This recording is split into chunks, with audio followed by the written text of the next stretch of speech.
Hmm. Ya, sebelum kita bahas soal momentum, Mas Ratno, ini kan efek ekor jas Anies dirasakan paling signifikan oleh Partai Nasdem ya, sebagai partai pertama yang mendeklarasikan Anies sebagai Capres 2024. Bagaimana dengan partai politik lainnya yang tergabung dalam Koalisi Perubahan untuk Persatuan? Demokrat dan PKS apakah juga merasakan itu, efek ekor jas dari Anies Baswedan? Ya, di 1 bulan setelah deklarasi sebenarnya Demokrat dan PKS itu signifikan ada peningkatan kira-kira gitu.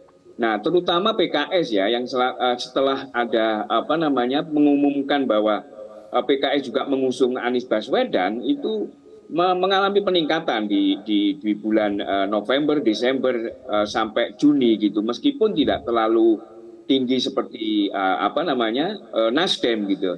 Sementara Partai Demokrat kita tahu di kondisi terkini bahwa publik agak sedikit ragu terhadap kemantapan Partai Demokrat ini terhadap Anies, apalagi kemudian setelah ada beberapa tanda kutip godaan dengan ketemu dengan Mbak Puan gitu ya, orang menangkap bahwa wah ini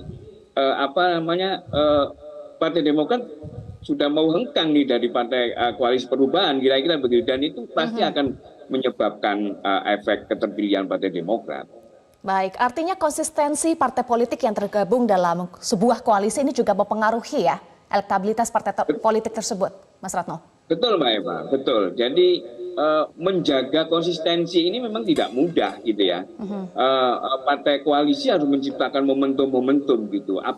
Ditambah dengan koalisi partai yang lain, begitu, figur yang lain itu juga menciptakan momentum. Jadi ini bersaing. Yang nampak sekali di 3 bulan terakhir ini kan momentum Prabowo sejak di endorsement oleh Jokowi itu mesin politiknya, mesin partai politiknya itu bergerak sampai tingkat daerah begitu ya.